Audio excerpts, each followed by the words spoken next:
to PoorConsult's YouTube channel. So in this video, we're gonna continue our topic on Solidity programming language that we started in the previous video.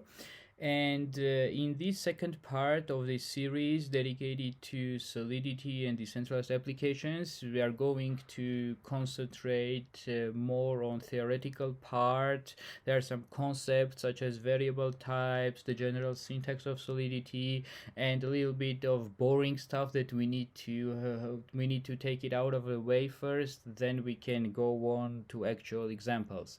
So again, as I said, this second part might sound a little bit boring, but this is important because later on when we get our hands on actual applications and start building real dApps and writing on some serious code, you might be confused, you might get confused from time to time, and then you can just if you don't understand some syntax and stuff like that, you can always refer back to this video and see the materials that we covered in here. So with that out of the way, now without a further ado, let's jump right into it and see what we have prepared for today's lesson. So first of all, let's understand that Solidity is a high-level statically typed smart contract programming language, just like C++, C, Java, which means that type of each variable needs to be specified. And I have talked about it already in the previous video as well. And then we have Sol-C, that the Solidity command line compiler. We have it's a case-sensitive language. We have the curly braces for delimiting the blocks of the code. As I told in the previous video, we have the blocks of the code like for different functions and for the general contract, so it's always being written in these curly braces. We have this sign that represents a single line comment. For this one, if we want like to comment out the entire block, so no worries, in the real examples you will see how we do that, but this is the basic syntax. I will post of course the links under the video where you can have the documentation and read more about it, just for me to have a short introduction for you, so as you get basic understanding of it. Then the most importantly here, we're coming to Solidity variables, and when we talk about variables, we said already that we have two types of variables, the state variables and local variables. Okay, we'll talk about the third type also today, but not yet. So first, state variables, right? So talking about state variables, you see that in our last video, from our previous example, we had the state variable. Which one was here the state variable? You remember, right? This one, the name variable. This was our state variable. Yes, so it's declared at contract level. As you see, we have declared it at contract level, meaning that not within the functions here, but at the contract level. So it's declared there. It's permanently stored in contract storage, which means that unlike other variables that we're going to talk about in a second, these ones are stored on the blockchain forever. Okay, so in the contract storage, once you deploy it, you can't change it, can't modify it, it's irreversible, it's there, and it's stored there forever as far as the blockchain exists, right? So that's it. That's the state variable, storage variable. They are expensive to use and they cost gas. This is another thing to understand, because if we are deploying our contract on Ethereum mainnet, then you know that Ethereum is quite expensive nowadays, so we'll try to get our contract written in a way that it consumes as little gas as possible. All right, so I understand if you are trying to deploy it on the other networks such as Smart Chain or Polygon, you might not worry that much about it, but the optimization process is very important if the project is going to be deployed on Ethereum mainnet, and that's why actually that's the main network where the most of the dApps are deployed currently. So just knowing that the state variables are quite gas consuming is an important thing to know. And then there are actually three ways to initialize those state variables, right? So once we have, for example, like we can't go on and say, for example, now name equals and then give it another name, okay, whatever in here. It's impossible. If we try to compile, we see we have an array in here, so we can't do that. In order to specify the state variable, we need to do it at declaration, right? So right here when we're declaring it, so we need to specify the value of it.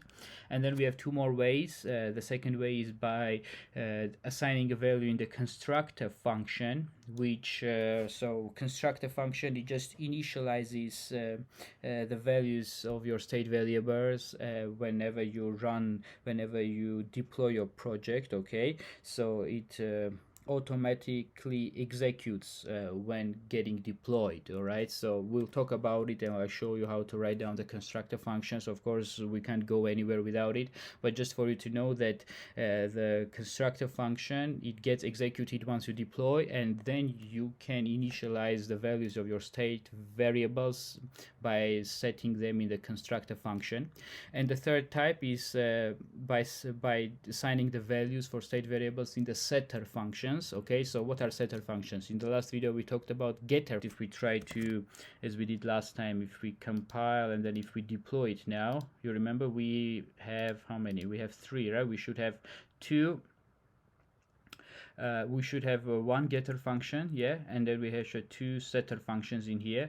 So yeah, actually, I mean, these are the setter functions, and because they alter the blockchain, the value, right? We change the value of the state variable, we change it in here with these 2 functions. So more in details, we'll talk about these setter functions later on, but here is the good example of how we change the value of the setter function, I mean, for the state variable by the help of the setter functions. Okay, so this is the first way, this is the second way where we can change the value, and the third way is the construction function, which we'll talk later on. Okay, so and then we're going to local variables, and the local variables, they are declared inside functions. If using the memory keyword and arrays or struct, they are allocated at the runtime. Memory keyword can be used at contract level. Okay, so we can use the memory keyword in here.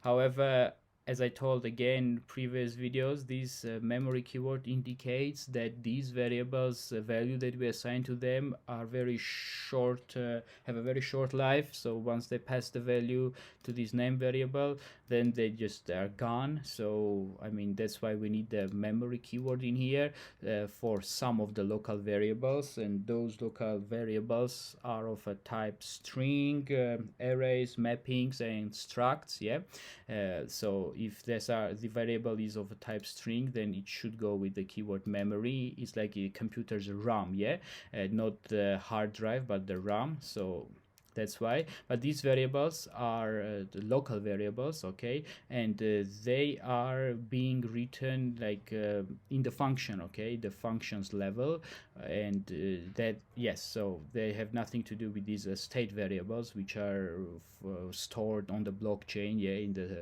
the storage of EVM. So that's it. That's was about the types of local variables. For example, we can let's have an example. We can have like another function, we can write it down here like a dummy function, let's call it f1 or whatever we call it. It's gonna be public, so it doesn't matter how you call it. We can add the word view, meaning that this is a getter function. We are getting the value from the blockchain. Unlike these 2 functions, this is not a setter function. This is not altering the state of the blockchain, not modifying it. You're just reading the data from it. And then we go returns, so integer, and we'll talk about the integers, unsigned integer, just in a second. But in here we can, what we can do, let's give it like a type of integer. Let's have an x equal to 5. We can have like, I don't know, x equals x, let's say x times 2. Okay, and then let's just return the value of x. Okay, so yeah, this is see, what's he complaining about? Functions can be restricted to pure. Okay, so maybe for this Solidity version it asks me to go with pure. It doesn't matter, yeah, view, pure, both are okay. So pure, returns, integer is the same. I mean, pure, view, it doesn't matter. So in here, if we want again, if we want to add, for example, a type, if we want to say like string, yeah, it goes string, and then we give it like, I don't know, like h1 equals, let's give it, I don't know, abh, okay, abc, let it be, so abc. if we want to save it, we'll see that the compiler is complaining because again we get string in here. Yeah, so if it's this variables type of string, and it is string abc, yeah, so we need to write down the word memory, and now it should work, but it's not working because we forgot semicolon. The complaining of unused variable, so we can just forget about it. It just doesn't like whenever you are whenever you declare a variable and then just don't use it. So it's not red, it's just yellow, saying that unused local variable, we can just forget about it. So that's it. So this is an example of how to use those local variables, not forgetting this memory keyword. Okay, and then we can continue with the next one, and the final part of here is that, not final, the theoretical final part goes with Solidity variable types. So we have like booleans, we have signed and unsigned integers. So first of all, let's focus on booleans. So booleans basically are like true or false, yeah, so that that's what we need to understand for the booleans. It's a true or false. If we write down, let's say, have an example of a boolean. Let's come right in here and then type in, for example, bool public, say done. Okay, something is done, and then give it a value.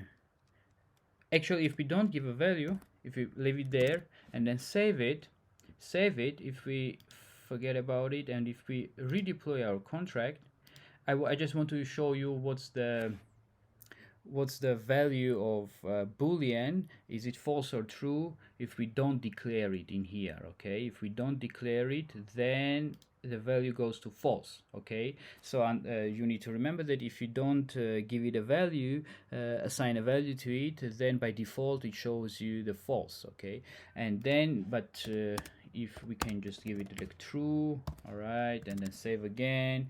If we delete and redeploy, now we check our boolean and then we see it's true. Okay, so this is for our boolean. And next we have these signed and unsigned integers. So the unsigned integers goes for these positive numbers. For the signed integer we could have also the negative ones. So the smallest one is uint 8. All right, so uint 8 is an unsigned integer of 8 bits. Okay, and so 8 bits, what does it mean? 8 bits is basically 2 to power of 8. Yes, so we have 2 to power of, let's write it down in here. So we have just 2 to power of 8 minus 1. Okay, so this is which equals obviously 255. Okay, so this is unsigned integer of 8 bits, meaning that the maximum value that can be represented on 8 bits is 255. Okay, and then we have the largest one with 200 integer unsigned integer 256. Yes, so basically if we write just integer or a uint, then we these are allies.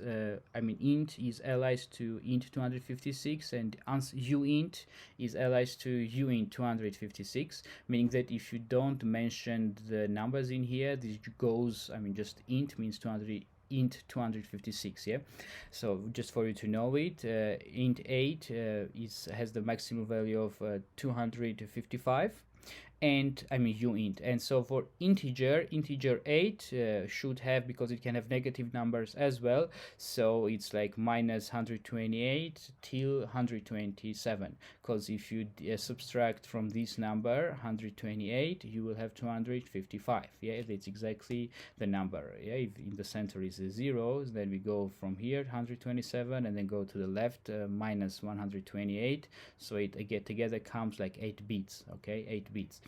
So and for an example, if you want to see like a numeric example and see how important it is not to get these overflows and underflows, which was a serious vulnerability if for the previous versions of Solidity codes we have this problem, and for I think from version 6 this problem is gone already. We don't have to worry about it, but I will explain you what I'm talking about. So let's say we have uint 8, and then we go to public, let's say x equals, and the maximum value can be 255, right? 2 to power 8 minus 1. So this is the maximum value that can be assigned to this variable because it's of a type uint 8. Okay, if we just save in here, we see it's okay, is working. Let's just delete this function so it doesn't complain anymore. Okay, so if we save it, we see it's cool. But if we try to add one more, then we see what it says. This is a problem. It's 250 is not implicitly convertible to expected type. Okay, whatever. So it gives a mistake, so it doesn't compile. All right, and this is an example of overflow because uint 8 can only handle up to 255. Okay, so this is important. And for like unsigned integer, for integers, you can have int and then have say public, okay, y equals minus 27, and this should go fine, should be okay. But if we try, we see what was the minimum number, 128. If we go to 129, we'll see what happening then. Oops, save it. Minimum number is 128 for integer. Okay, you see, we didn't we forgot to mention this is integer 8 because integer is a huge number. But if we add integer 8, you see, I just forgot and was confused why it's not showing an error. If we save in here, we see the same error comes because it's too large, it should be small. Now it's working. Okay, so these are, once you want to write down the number, you should be uint or int. When it's a string, like a word something, then it goes to string, and then we have the boolean. Will be it for today's video. If you like the content, make sure you give it a thumbs up, get subscribed if you haven't done it yet, and see you all in another video. Thanks a lot and have a good day.